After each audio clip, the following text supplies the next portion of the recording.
পঞ্চবিংশ খণ্ড, দ্বিতীয় পরিচ্ছেদ। ঠাকুর শ্যামপুকুর বাটিতে আছেন এবং ওখানে তার অসুখটা, শরীর খারাপটা শুরু হয়েছে এবং ডাক্তার দেখতে এসছেন, ডাক্তার মহেন্দ্রলাল সরকার, তিনি দেখতে এসছেন। সঙ্গে আরো কয়েকজন ডাক্তার আছেন, ভাদুরী নামে একজন ডাক্তার আছেন। তা ঠাকুর সবার সাথে কথা বলছেন। তা আগের দিন দেখছিলাম যে ঠাকুরের সাথে ডাক্তার ঠাকুরকে উপদেশ দিচ্ছে কিছু, তুমি মানুষের প্রণাম নাও কেন, এগুলো তো ঠিক নয়। ঠাকুর প্রণাম নেবেন না তো নেবে কে? এই ধরনের অনেক কিছু উপদেশ দিচ্ছিলেন। তারপর এক সময় ঠাকুর কিছু তাকে কড়া কথা বলে দিয়েছিলেন। তারপর ডাক্তার তিনি ঠাকুরের ভক্ত হয়ে উঠেছেন, তাতে তিনি যে অন্য কাউকে বললে তিনি চলে যেতেন। মানুষ তো কড়া কথা নিতে পারে না। ঠাকুর যেটা বলবেন তিনি তো সত্য বলবেন, মিথ্যা বলবেন না। কিন্তু কি হয়, আমরা কড়া কথাটা নিতে পারি না। আমরা বলি কি বাজে ভাবে বললো, কিন্তু কি বললো ওইটা তখন আমরা ইয়ে করে দিই। আমাকে সত্য বলেছে না মিথ্যা বলেছে? আমাকে যদি সত্য বলে তখন আমাকে নিতে হবে, আর যদি আমাকে মিথ্যা বলে ওটাকে আমি ইয়ে করব না। তা আমাদের ন্যাচারালি এরকম হয়, কারণ আমাদের অহংকার থাকে, আমাদের গায়ে লাগে, আমাদের কিছু কেউ কিছু বললে আমাদের খুব সমস্যা। তো ঠাকুর তো ডাইরেক্ট বলে দিয়েছেন যে তোমার কথা আমি কেন শুনবো, তুমি লোভী, কামী, অহংকারী, এরকম বলে দিয়েছিলেন। তখন উনি বলছিলেন যে ঠিক আছে, তাহলে আমি এখন জাস্ট এসে দেখে যাবো, অন্য কিছু কোনো কথা বলবো না। এটা বলেননি যে আর আজকে থেকে আসবোই না। তার তো পয়সা কড়ির কোনো অভাব নেই, যে ঠাকুরকে দেখতে আসছেন তাতে ভক্তরা পয়সা দেবেন, সেই পয়সা না দিলে তা চলবে না, তা তো এরকম ব্যাপার না। তার ভীষণ নাম কলকাতায়, কিন্তু তাও তিনি, তার যে অহংকার কম আছে এবং তিনি যে ভক্ত হয়ে উঠেছেন তার প্রমাণ কি? তিনি বলছেন ঠিক আছে, এখন আমি আসবো, দেখবো, আর ওইসব অন্য কোনো কথা বলবো না। আমি কথা বললে যখন একটু ইয়ে হয়, এটা বলেনি যে আমি চলেই যাব।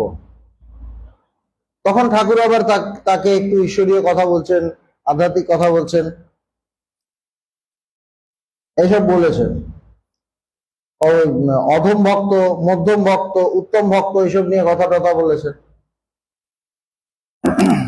তারপর ঠাকুর বলছেন তুমি গীতা, ভাগবত, বেদান্ত এসব পড়ো, তবে এসব বুঝতে পারবে। বলছে শাস্ত্রে এগুলো আছে, তুমি একটু পড়লে বুঝতে পারবে, না পড়লে বুঝতে পারবে না। ঈশ্বর কি সৃষ্টির মধ্যে নাই? ঈশ্বর কি সৃষ্টির মধ্যে, তার যে সৃষ্টির মধ্যে কি ঈশ্বর নেই? তখন ডাক্তার বলছেন না, সব জায়গায় আছেন, আর আছেন বলেই খোঁজা যায় না। বলছে না, তিনি আছেন, কিন্তু সব জায়গায় আছেন বলেই খোঁজা যায় না। এটা ডাক্তারের মত। তিনি সায়েন্স নিয়ে শিক্ষিত, সায়েন্স নিয়ে পড়েছেন, সুতরাং তার ভাবটা এরকম যে তিনি সব জায়গায় আছেন বলেই তাকে খোঁজা যায় না, কোনো বিশেষ জায়গায় থাকলে তাকে খোঁজা যেত। আমরা জাগতিকভাবে যখন যা দেখি, যে ওখানে ওই মিউজিয়ামটা আছে, আমি দেখতে গেলাম, তাজমহল আগ্রায় আছে, ওখানে দেখতে গেলাম। সব জায়গায় যদি তাজমহল থাকে তাহলে তো আলাদা করে তাকে পাওয়া যাবে না। ওইটাই ডাক্তার বলছেন যে সেই জন্য তাকে পাওয়া যায় না, খোঁজা যায় না। কিয়ৎক্ষণ পরে অন্য কথা পড়িল, ঠাকুর শ্রীরামকৃষ্ণের ঈশ্বরীয় ভাব সর্বদা হয়, তাহাতে অসুখ বাড়িবার সম্ভাবনা। এবার শরীরের কথা তো হচ্ছেই, ঠাকুরের অসুখ হয়েছে, তো হচ্ছে যে এই যে ভাবগুলো হয় তাতে অনেক সময় অসুখটা বেড়ে যেতে পারে। তো ডাক্তার বলছেন আর কি শ্রীরামকৃষ্ণ না ঠাকুরকে, শ্রীরামকৃষ্ণের প্রতি ভাব চাপবে, তোমার ভাব কন্ট্রোল করতে হবে, ভাব চাপতে হবে, ভাব চাপবে। আমার খুব ভাব হয়, তোমাদের চেয়ে নাচতে পারি। বলছে আমার এমন ভাব হয়, তোমরা যা নাচো তার থেকে আমি বেশি নাচতে পারি, দ্বিগুণ নাচতে পারি। ডাক্তার বলছেন। ছোট নরেন সহাস্যে, ভাব যদি আরেকটু বাড়ে কি করবেন? ছোট নয়ন তো ভক্ত, বাচ্চা ছেলে, ঠাকুরের কাছে এসে বলছে ভাব হয় ঠিক আছে, আর একটু যখন বাড়বে তখন কি করবেন, তখন কন্ট্রোল করতে পারবেন? ডাক্তার, কন্ট্রোলিং পাওয়ারও বাড়বে। বলছে তখন কন্ট্রোল করার পাওয়ারটাও বাড়বে। শ্রীরামকৃষ্ণ মাস্টার, সে আপনি বলছো, বলছে সে আপনি বলছেন, কিন্তু এটা কি আর হয়? মাস্টার, ভাব হলে কি হবে আপনি বলতে পারেন? বলছে সেরকম ভাব হলে আপনার যে কি হবে আপনি কি জানেন? যার হয় সে জানে, টের পাইয়ে ছেড়ে দেয়। এই জন্য বলে ভাব হস্তি। হস্তি হাতি যেরকম দামাল, পাগলের মতো করে, তছনছ করে দেয়। বলছে ভাবটাকে হাতির সাথে তুলনা করে, একদম তছনছ করে ছেড়ে দেয়।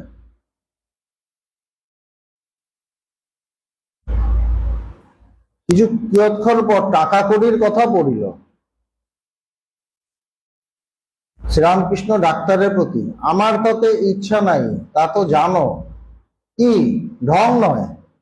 বলছে টাকা, টাকা পয়সার উপর আমার মন নেই, তুমি তো জানো। তা বলছে কি ঢং নয়, মানে আমি ঢং করছি না। একটু আগে বলছিল না তোমার এই সেই অনেক কিছু বলে দিয়েছিল ডাক্তার ঠাকুরকে।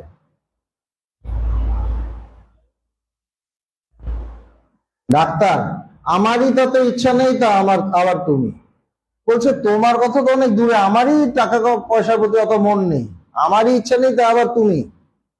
বাক্স খোলা টাকা পড়ে থাকে, বাড়িতে বাক্স খোলা টাকা পড়ে থাকে, মানে আমার ওখানে কোনো মন নেই, এটা বলতে চায় শ্রীরামকৃষ্ণ। ঠাকুর বলছেন সাংঘাতিক কথা, বলছে যদু মল্লিকও ওই রকম অন্যমনস্ক, যখন খেতে বসে এত অন্যমনস্ক যে যা তা ব্যঞ্জন ভালো মন্দ খেয়ে যাচ্ছে। হয়তো কেউ হয়তো বললে ওটা খেও না, ওটা খারাপ হয়েছে, তখন বলে হ্যাঁ এই ব্যঞ্জনটা খারাপ, ও সত্যই তো। এহ, ঠাকুর বলছেন যদু মল্লিকের কথা, যে একটা কোনো রান্না খারাপ হয়েছে তখন খেয়ে যাচ্ছে, কোনো খেয়াল নেই, হুঁশ নেই। তারপর কেউ বলে এটা খেয়ে না, একদম বাজে হয়েছে, বলে হ্যাঁ ঠিকই তো, তখন ওর মনে হয়। বলছে যদু মল্লিকও ওরকম অন্য মানুষ। তো শ্রীম লিখছেন ঠাকুর কি ইঙ্গিতে বলিতেছেন ঈশ্বর চিন্তা করে অন্যমনস্ক আর বিষয় চিন্তা করে অন্যমনস্ক অনেক প্রভেদ। এবার যে বললাম তখন হয়তো কারো কারো মনে হতে পারে আমিও তো যখন খাই অতটা মনে থাকে না, আমারও তো টাকা এদিক ওদিক পড়ে থাকে, ভাবতে পারেন, যাই না কারো থাকে কিনা, এটা আসতে পারে, সবাই তো নিজের সাথে মেলায়, তো এরকম একটা ভাবতে পারে। তো এখানে ঠাকুর ঠাকুর বলে দিলেন যদু মল্লিকের কথা, আর কিছু ব্যাখ্যা করেননি, কিন্তু শ্রীম বলছেন তার ভেতরে আসছে যে ঠাকুর কি এটা ইঙ্গিত করলেন যে যদু মল্লিকও অন্যমনস্ক, তার মানে যদু মল্লিক তো বিষয় চিন্তা করে অন্যমনস্ক, খেতে গিয়ে খাবার টেস্ট পাচ্ছে না, কেন মনের মধ্যে টাকা পয়সার কথা ভাবছে। তো বিষয় চিন্তা করে অন্যমনস্ক আর ঈশ্বর চিন্তা করে অন্যমনস্ক, দুটোর মধ্যে তফাৎ আছে, অনেক প্রভেদ। আবার ভক্তদিগের দিকে দৃষ্টিপাত করিয়া ঠাকুর শ্রীরামকৃষ্ণ ডাক্তারকে দেখাইয়া সহাস্যে বলিতেছে, এবং ভক্তদের বলছেন, আরো যারা বসেছিল ডাক্তারের দিকে দেখিয়ে, দেখো সিদ্ধ হলে জিনিস নরম হয়। ইনি মানে ডাক্তার খুব শক্ত ছিলেন, এখন ভেতর থেকে একটু নরম হচ্ছে। যে সিদ্ধ হলে নরম হয়, কেন বললেন কথাটা? এই যে ঠাকুর একটা কড়া কথা বলে দিয়েছিলেন, কিন্তু ওটা ডাক্তার সামলে নিয়েছেন, বলছে যে তার মানে একটু নরম হয়েছে, একটু গরম, গরমের মধ্যে পড়েছে তো, গরম আঁচের মধ্যে, তাতে একটু সেদ্ধ হয়েছে, একটু নরম হয়েছে। এই জন্য মহাপুরুষরা যখন বকুনি দেয়, এইটা হজম করা যে পারে সে অনেক ডেভেলপ করে। আমরা তো ভগবানে ঝাড় খেয়েই হয়েছি যা হওয়ার। প্রেম তো আছেই, সেটা ছেড়ে দিলাম, ঝাড়টা কিন্তু একটা দারুণ প্রেম, ভয়ঙ্কর প্রেম। মানে একজনকে এলো একটা মিষ্টি খাওয়ালাম, বাবু খাও, আস্তে করে দিয়ে দিলাম, এটা হলো প্রেম। আর 10টা মিষ্টি নিয়ে ছুঁড়ে নিলাম, খা। এটা হলো ঝাড়, মহাপুরুষের ঝাড়। ওটা যে স্পিডে আসে, কিন্তু ওখানে একটা মিষ্টি জায়গায় 10টা একসাথে আসে, কিন্তু মিষ্টি আসে। তিনি যেটা দেন সেটা প্রেমই দেন। প্রেমটা যখন একটু একটু স্পিডে দেন, তখন উহাকে ঝাড় বলে। আর প্রেমটা যখন খুব সুন্দর করে দেন, তখন উহাকে প্রেম বলে। উনি কি প্রেমিক, দুটোই তার প্রেম। তো হচ্ছে যে ঠাকুর ওয়াচ করেছেন যে আমি তো এরকম বলেছি, কিন্তু ওর বেশি মনে লাগেনি, আবার আমাকে বলছে, আবার কথা বলছে। এই যে লাগেনি, এটাই ডাক্তারের বিউটি। এই জন্য সে ভক্ত। যদি লেগে যেত তাহলে ভক্ত হলো না, তাহলে এমনি জাগতিক মানুষ। ঠাকুর ওয়াচ করছেন, সমস্ত দিক ওয়াচ করছেন, তিনি তো গুরু। এবং কি বলছেন, দেখো ও ভেতর থেকে নরম হচ্ছে। কেননা নরম হলে মানে সিদ্ধ হলে নরম হয়, তার মানে সিদ্ধ হচ্ছে একটু একটু করে। সিদ্ধ কখন হয়? যখন গরমের মধ্যে দেয়, জলের মধ্যে ফোটাচ্ছে, গরম ইয়ের মধ্যে। বলছে আমিও তো একটা গরম ইয়ের মধ্যে ফেলে দিয়েছিলাম কিছুক্ষণের জন্য, তাতে কিছুটা নরম হয়েছে। ডাক্তার সিদ্ধ হলে উপর থেকেই নরম হয়, কিন্তু আমার এ যাত্রায় আর তা হলো না। ঠাকুর বলছে না ভেতর থেকে নরম হয়, বলছে না সিদ্ধ হলে উপর থেকে নরম হয়। ঠাকুর কি বলতে চাইছেন, ডাক্তার ধারে মানে কিছুই বুঝছেন না, বোঝার কথাও না। অত বড় একদম অবতার পুরুষের কথা কি বোঝা সোজা? ভীষণ কঠিন। তিনি কখন কি বলছেন, তখন তিনি কি লীলা করছেন, এগুলো বোঝা ভীষণ কঠিন। এর জন্য অনেক সাধনা করতে হয়, ভেতর থেকে বুঝিয়ে দেয় আস্তে আস্তে। অনেক সাধনা করতে করতে আস্তে আস্তে এটা বুঝিয়ে দেয়। বলছে যে সিদ্ধ হলে উপর থেকেই নরম হয়, কিন্তু আমার আর এ যাত্রায় হলো না। সকলের হাস্য। ডাক্তার বিদায় লইবেন, আবার ঠাকুরের সহিত কথা কইতেছেন। ডাক্তার এবার উঠবেন। ডাক্তার লোকে পায়ের ধুলা লয়, বারণ করতে পারো না? আবার আগের কথা বলছেন। মানে ডাক্তারটা ভালো, ও যেটা বুঝেছে সেটা বলছে, ওপেনলি বলছেন, ওপেনলি ঠাকুরকে বলছেন। ডাক্তার মনে করছেন যে এটাতে ঠাকুরের খারাপ হবে, এমন ডাইরেক্ট বলছেন। এটাই তো তার ভালোবাসা ঠাকুরের প্রতি। সে তো ঠাকুরের ভালোর জন্যই বলছেন। আমাদের কাছে খারাপ লাগছে, আমরা ভক্ত বলে খারাপ লাগছে, কিন্তু ডাক্তার হিসেবে তিনি যেটা ভালো বুঝছেন তিনি সেটা বলছেন। বলছে মানুষ তোমাকে পায়ের ধুলো নেয়, তুমি বারণ করতে পারো না? শ্রীরামকৃষ্ণ সবাই কি অখণ্ড সচ্চিদানন্দকে ধরতে পারে? বলছে সবাই তো ধরতে পারে না, সবার তো সেই জ্ঞানই হয় না, যার প্রণাম করা দরকার নেই, এরকম তো হয় না। ডাক্তার তা বলে যা ঠিক মত তা বলবে না? বলছে তাহলে কি বলবে না যে তুমিও ব্রহ্ম আমিও ব্রহ্ম, মানে এটাই তো ঠিক, আসল এক ব্রহ্মই আছে, সুতরাং তোমার আমাকে প্রণাম করার দরকার নেই, এটা কি তাহলে বলবে না?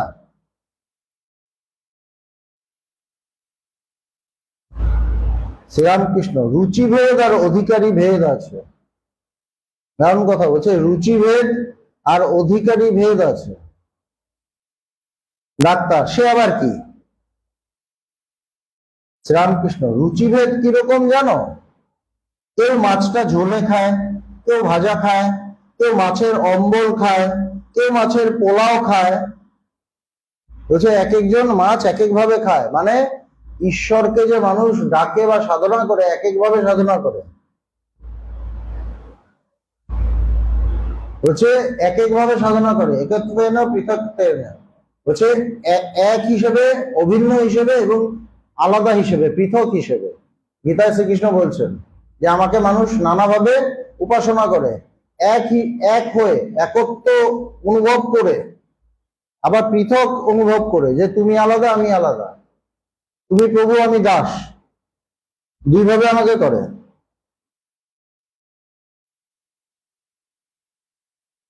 তো বলছে সেই এক একজন মাছটা ঝোলে খায়, কেউ ভাজা খায়, কেউ অম্বল খায়, কেউ মাছের পোলাও খায়। কি সুন্দর কথা! ঈশ্বর চর্চা এক একজন এক এক ভাবে করে, সাধনা এক একজন এক এক ভাবে করে। তার যেরকম ভাল লাগে, তার যেরকম রুচি। আর অধিকারী ভেদ দুটো আছে, একটা হলো রুচি, একটা হলো অধিকারী।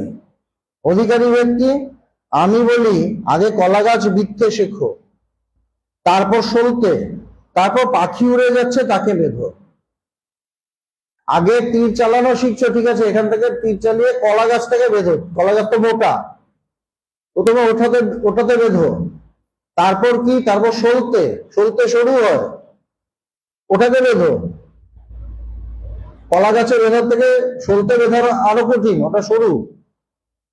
আর তারপর পাখি উড়ে যাচ্ছে তাকে বেঁধো, ওটা আরো কঠিন, কেন ওটা উড়ে যাচ্ছে, ওটা এক জায়গায় দাঁড়িয়ে, সলতেটা তো এক জায়গায় আছে। আমি তাকে বিঁধলাম, আমি টিপ করে মারলাম, ওখানে লেগে গেল টিপটা, কিন্তু পাখি উড়ে যাচ্ছে, ওটাকে আমার তো মানে ওটা আরো কঠিন, কেন ওটা উড়ে যাচ্ছে, এক জায়গায় নেই, আর টিপ করার সময় নেই, এরকম ভাবে চলে যাচ্ছে। ওটা একবারে হবে না, প্রথমে আমাকে কলা গাছ বিঁধতে শিখতে হবে, তারপর সলতে, তারপর উড়ন্ত পাখি। এইভাবে যখন আমি প্রথম যখন শিখছি তখন কলা গাছ বিঁধবো, মানে তখন আমি ওটার অধিকারী, তারপর আস্তে আস্তে আরেকটু বেটার, তারপর বেস্ট, এইভাবে হবে। এইটা হলো অধিকারী ভেদ, যে প্রথমে দ্বৈতবাদ, ঈশ্বর আলাদা, আমি আলাদা, পুরো আলাদা। তিনি আমাকে সৃষ্টি করেছেন, আমি তার পুজো করি, আমি তার কাজ করি, ইত্যাদি। তারপর কি? ঈশ্বরের আমি অংশ, আর একটু ক্লোজ। প্রথমটা ছিল কলা গাছ, ঈশ্বরকে ওইভাবে ডাকছি। তারপর কি? সলতে, মন আরো সূক্ষ্ম হয়েছে। তারপর কি? অভিন্ন, একাকার, একাকার, যে তুমিও যে আমিও তাই, এইভাবে। তাকে দেখো, সন্ধ্যা হইল, ঠাকুর ঈশ্বর চিন্তায় মগ্ন হইলেন। সন্ধ্যা হয়ে গেছে, ঠাকুর চুপচাপ আছেন। এত অসুখ, কিন্তু অসুখ যেন একধারে পড়িয়া রহিল। এত শরীর খারাপ, কিন্তু শরীর খারাপ আর বোঝা যাচ্ছে না, একভাবে আছে। দুই চারজন অন্তরঙ্গ ভক্ত কাছে বসে একদৃষ্টে দেখিতেছেন ঠাকুর অনেকক্ষণ এই অবস্থায় আছে। ভক্তরা কয়েকজন? অন্তরঙ্গ ভক্ত, দুই চারজন অন্তরঙ্গ ভক্ত, নাম বলেননি। কেন বলেননি? যে শ্রীমত নিজেই আছেন, নিজের নাম বলে দেওয়া হবে অন্তরঙ্গ হিসেবে।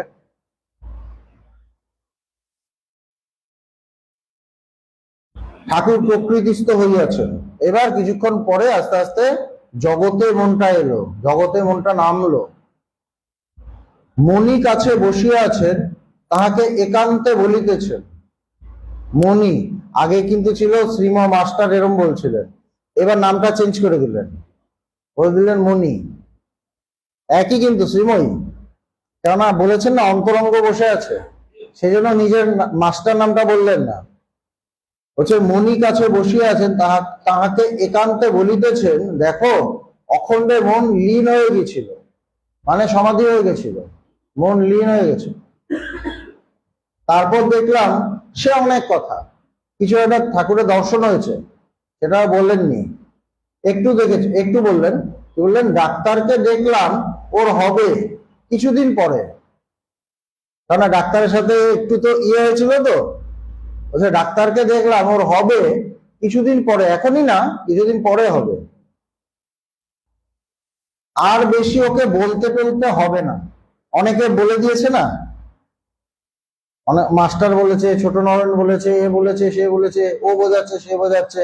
বলছে আর ওকে বেশি কিছু বলতে হবে না, ও ভেতর থেকে বুঝে যাবে। এটা ঠাকুর দেখলেন। আরেকজনকে দেখলাম, মন থেকে উঠলো, তাকেও নাও, আরো কোনো তাকেও নাও, মানে ঠাকুরের চলে যাওয়ার সময়, কিন্তু এটা শেষের সময়, মানে আরেকজন কেউ তখন যুক্ত হবেন, এই জন্য তার ভেতর থেকে এসছে, তাকেও নাও। দেখেন না, ভগবানের কাছে অনেকে আসতো, আবার দেখা যেত যে আস্তে আস্তে একজন দুজন চলে গেল, আর এলো না, তাই না? সবই কিন্তু ভেতরের খেলা। ভেতরের থেকে যদি আসে, ওকে নাও, তাহলে থাকবে, তাহলে আর যাবে না। যতই ইয়ে হোক, যতই প্রলোভন হোক, যতই ঝামেলা হোক, ও যাবে না। এই জন্য বলছেন যে ভেতর থেকে এসছে তাকেও নাও, তার কথা পরে তোমায় বলবো। বলছে তার কথা এখনই বলবো না, পরে বলবো। শ্রীযুক্ত শ্যাম বসু ও দোকরি ডাক্তার ও আরো দু একটি লোক আসিয়াছেন, আরো দুজন এসছেন, আরেকটা ডাক্তার এসছে, দোকরি ডাক্তার। এবার তাহাদের সহিত কথা কইতেছেন। শ্যাম বসু: আহা, সেদিন সেই কথাটি যা বলেছিলেন, কি চমৎকার। প্রথমেই ঠাকুরকে কিন্তু আধ্যাত্মিক কথা বললেন, এটা না যে তোমার শরীর কেমন, তুমি এই করছো ওই করছো, এটা করবে না, প্রণাম নেবে না, এইসবে কিন্তু গেলেন না। সেদিন একটা কথা বলেছিলেন, কি দারুণ কথা, আধ্যাত্মিক কথা নিয়ে উনি শুরুই করলেন কিন্তু আধ্যাত্মিকতা নিয়ে। কে? শ্যাম বসু। শ্রীরামকৃষ্ণ সহাসে: কি কথাটি গা? বলছে কোন কথা? শ্যাম বসু: সেই যে বললেন জ্ঞান অজ্ঞানের পারে গেলে কি থাকে। একদম ডাইরেক্ট, মানে গভীর কথায় চলে গেছে। শ্রীরামকৃষ্ণ সহাসে: বিজ্ঞান, নানা জ্ঞানের নাম অজ্ঞান। নানা জ্ঞান মানে এটাই ওটা ওই, ওটা সেই, ওটা সেই, আমি এটা জানি ওটা জানি, এই যে জ্ঞান, এটা হলো অজ্ঞান। নানা জ্ঞান, যেখানে ভেতরে বলে নানা আছে, বহু আছে।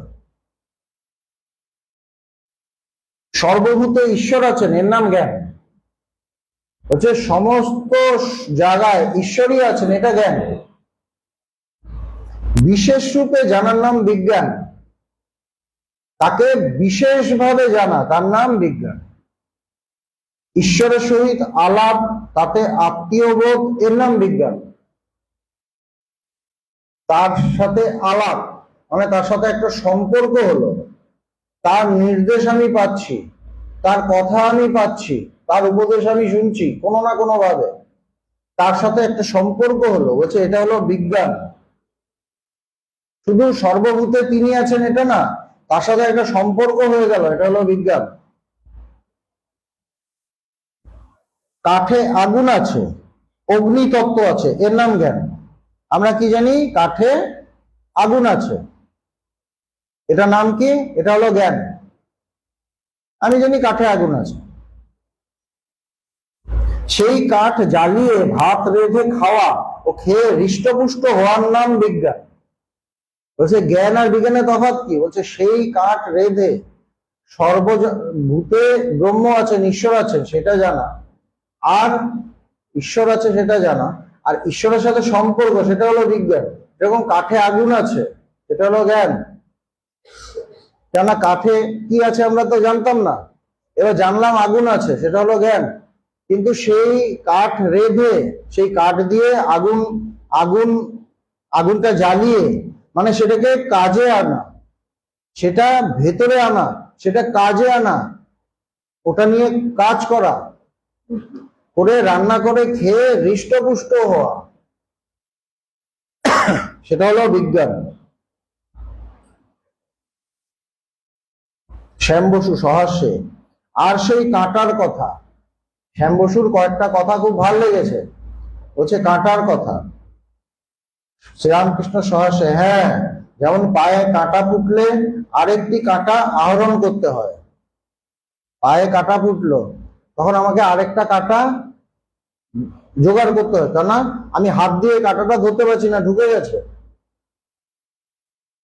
তারপর পায়ের কাঁটাটি তুলে দুটি কাঁটা ফেলে দেয়। তেমনি অজ্ঞান কাঁটা তুলবার জন্য জ্ঞান কাঁটা জোগাড় করতে হয়। অজ্ঞান নাশের পর জ্ঞান অজ্ঞান দুই ফেলে দিতে হয়, তখন বিজ্ঞান। অজ্ঞান নাশের পর জ্ঞান কাঁটা দিয়ে অজ্ঞান কাঁটা নাশ করতে হয়। যতক্ষণ অজ্ঞান আছে তখন আমার জ্ঞানটা দরকার। অজ্ঞানটা নাশ হওয়ার পর দুটো ফেলে দিতে হয়, তখন আর জ্ঞানেরও দরকার নেই, তখন বিজ্ঞান। বিজ্ঞান মানে যা আছে তাই, যা আছে তাই, এটা হলো বিজ্ঞান। ঠাকুর শ্যাম বসুর উপর প্রসন্ন হইয়াছেন। শ্যাম বসুর বয়স হইয়াছে, এখন ইচ্ছা কিছুদিন ঈশ্বর চিন্তা করেন। তো এই যে কথাগুলো তিনি বলেছেন, ঠাকুর দেখলেন কি যে না, ও আমার আধ্যাত্মিক কথাগুলো ধরেছে, ওগুলো নিয়ে ভাবছে, অটোমেটিক ঠাকুর প্রীত হয়ে গেছে। এই জন্য বলছেন প্রসন্ন হইয়াছেন। শ্যাম বসুর বয়স হইয়াছে, এখন ইচ্ছা কিছুদিন ঈশ্বর চিন্তা করেন। পরমহংসদেবের নাম শুনিয়া এখানে আসিয়াছেন, ইতিপূর্বে আরো একদিন আসিয়াছিলেন, এবং তার সাবজেক্ট হলো ঈশ্বর। এই বয়স হয়েছে, তার সাবজেক্টটা হলো ঈশ্বর। সুতরাং আমরা কি দেখছি, যে ভগবান যে অবস্থায় থাকুক না কেন, তার যত শরীর খারাপই থাকুক না কেন, আমি যদি আমার বিষয় যদি ঈশ্বর হয়, তাহলে তিনি সব থেকে বেশি প্রীত হবেন। ঠাকুর কিন্তু সব থেকে বেশি শ্যাম বসুর উপর প্রীত হয়ে গেলেন। ডাক্তারের উপর অত হননি, তাকে কিছুটা কভার করেছে, বাকিদের উপর অতটা হননি। তারা জাগতিক কথা বলেছে, তার শরীর খারাপ, এই সেই, শরীর কেমন আছে, এগুলো। কিন্তু প্রীতটা হয়েছে কিন্তু শ্যাম বসুর উপর, কেন তার বিষয় হলো ঈশ্বর।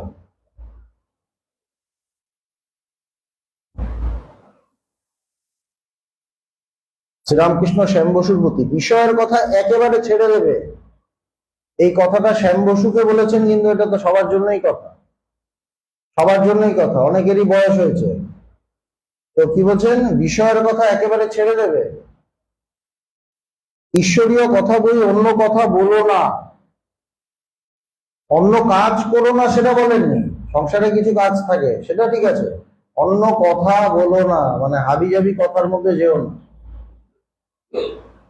বিষয় লোক দেখলে আস্তে আস্তে সরে যাবে। বিষয় লোক বিষয় নিয়ে আছে, দেখলে আস্তে আস্তে সরে যাবে, মানে ধুমধাম করে যাবে না, তাহলে তো বুঝে ফেলবে। বুদ্ধি করে চলতে হবে। এতদিন সংসার করে তো সব দেখলে সব ফক্কাবাজি। কে কে দেখেছেন?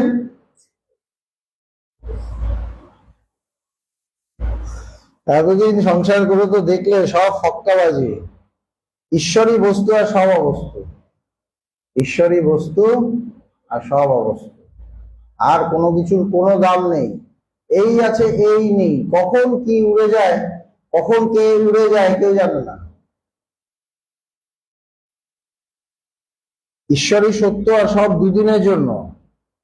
সংসারে আছে কি আমরার অম্বল, বলছে আমরার অম্বল, আমরার অম্বল খেতে ইচ্ছা হয়, কিন্তু আমরাতে আছে কি আটি আর চামড়া, খেলে অম্লশূল হয়।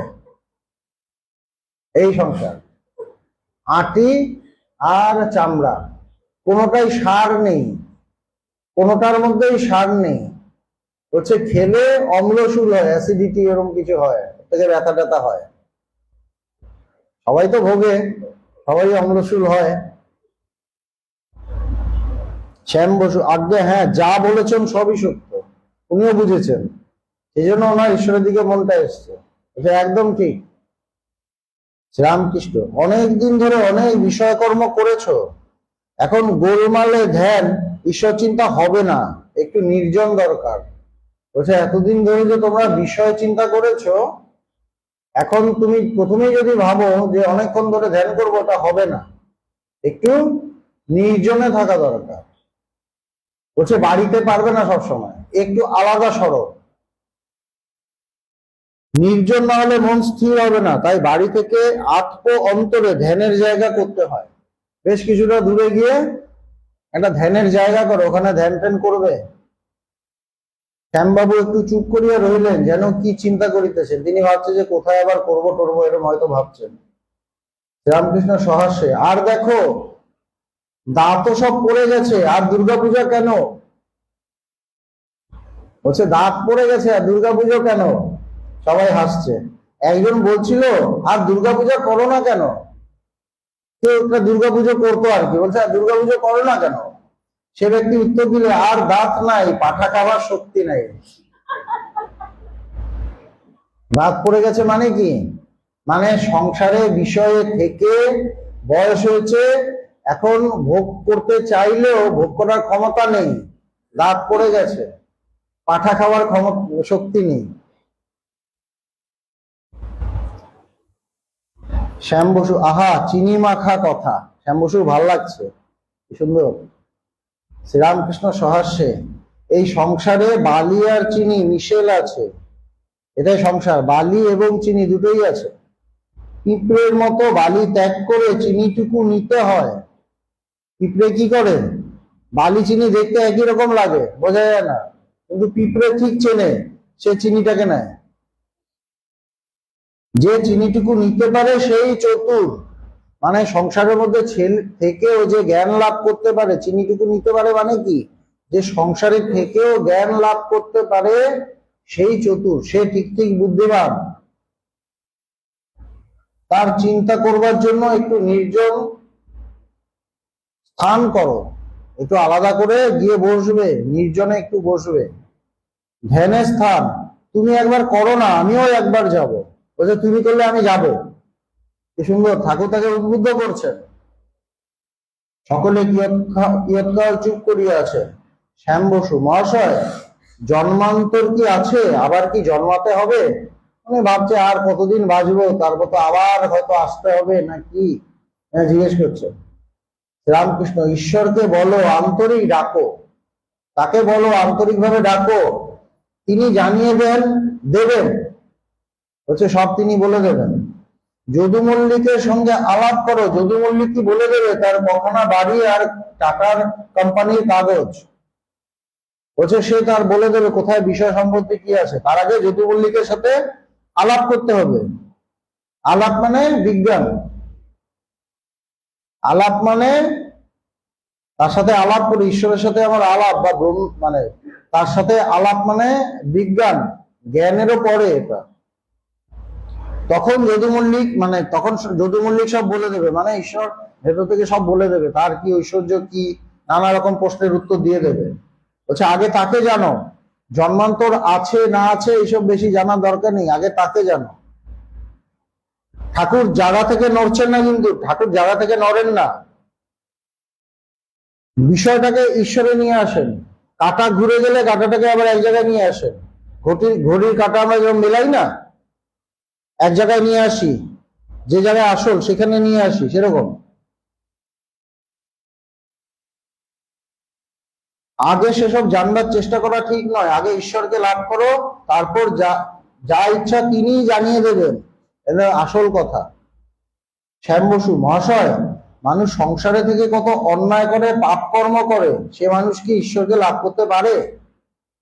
সংসারে থেকে অনেক অন্যায় হয়, ভুল হয়, মিথ্যা হয়, পাপ হয়, সে কি ঈশ্বরকে লাভ করতে পারবে? কেননা তিনিও করেছেন নিশ্চয়ই, নাহলে এই প্রশ্ন আসা দরকার ছিল না। তিনি বুঝতে পারছেন যে আমি কি পারবো, কেননা তার আগেই ঠাকুর বলেছেন ঈশ্বর লাভ করো। এরপরে এই প্রশ্নটা, মানে তিনি অনেক পাপ টাপ করেছেন। ঠাকুর বলছেন দেহত্যাগের আগে যদি কেউ ঈশ্বরের সাধন করে, আর সাধন করতে করতে ঈশ্বরকে ডাকতে ডাকতে যদি দেহত্যাগ হয়, তাকে আর পাপ কখন স্পর্শ করবে? বলছে আগে করেছে, এবার দেহত্যাগের আগে যদি ঈশ্বরকে ডাকে প্রাণপণ এবং সারাক্ষণ, তার বিষয় যদি ঈশ্বরই থাকে, অন্য কিছু আর না থাকে, করতে করতে যদি তার মৃত্যু হয়, তখন তাকে আর পাপ কিভাবে স্পর্শ করবে? হাতির স্বভাব বটে, নাইয়ে দেওয়ার পরে আবার ধুলো কাদা মাখে। হাতি, তাকে স্নান টান করিয়ে দেওয়া হলো, তারপর আবার কিন্তু গায়ের মধ্যে মাটি টাটি ধুলো এগুলো মাখে। কিন্তু মাহুত নাইয়ে দিয়ে যদি আস্থা বলে তাকে ঢুকিয়ে দিতে পারে, তাহলে আর ধুলো কাদা মাখতে হয় না। কি সুন্দর কথা। স্নান করিয়ে দিল জল দিয়ে, মানে ঈশ্বর চিন্তায় ভরিয়ে দিল তাকে, সে ঈশ্বর চিন্তা করছে, করে টোরে মরে গেল, তখনই মরে গেল, টাইম আর পেল না, যে আবার যে পাপ গুলো ধরবে ওটা তো টাইম পেল না, তাহলে আর পাপ তাকে ছুতে পারে না। এই জন্য হচ্ছে মাহুত নাইয়ে দিয়ে যদি আস্থা বলে তাকে ঢুকিয়ে দিতে পারে, তাহলে আর ধুলো কাদা মারতে পারে না। কি দারুণ উদাহরণ। ঠাকুরের কঠিন পীড়া, ভক্তেরা অবাক। অহেতু কৃপা সিন্ধু ঠাকুর, দয়াল ঠাকুর শ্রীরামকৃষ্ণ জীবের দুঃখে কাতর, অহর্নিশি জীবের মঙ্গল চিন্তা করিতেছেন, শ্যাম বসুকে সাহস দিতেছেন, অভয় দিতেছেন। ঈশ্বরকে ডাকতে ডাকতে যদি দেহত্যাগ হয়, আর পাপ স্পর্শ করবে না। এটা হলো কনক্লুশন। এই কনক্লুশনটা শ্রীমর লেখা। কি বলছেন? তিনি দয়াল, অহেতু কৃপা সিন্ধু, ভগবান যেরকম ছিলেন অহেতুক কৃপা, কোনো হেতু নেই আমাকে কেন কৃপা করছেন, এমন কিছুই করিনি যে তিনি আমাকে কৃপা করতে পারেন, কিন্তু কৃপা করেছেন। এবং অহর্নিশি জীবের দুঃখে কাতর, সবার মঙ্গল চিন্তা করছেন, শ্যাম বসুকে সাহস দিতেছেন, অভয় দিতেছেন। ঈশ্বরকে ডাকতে ডাকতে যদি দেহত্যাগ হয় আর পাপ স্পর্শ করবে না। তার মানে তুমি আগে যাই করে থাকো না কেন, এই মুহূর্ত থেকে শুরু করো, এই মুহূর্ত থেকে ঈশ্বর নিয়ে থাকো এবং সারাক্ষণ ঈশ্বর নিয়ে থাকো। বয়স যাদের আরো বেশি হয়ে গেছে তাদের আরো বেশি ঈশ্বর নিয়ে থাকা উচিত, অন্য বিষয় সম্পত্তির মধ্যে এবং সেই ভাবনার মধ্যে, সেই কথার মধ্যেই যাওয়া উচিত, তাহলে আমি মুক্ত হয়ে যাব।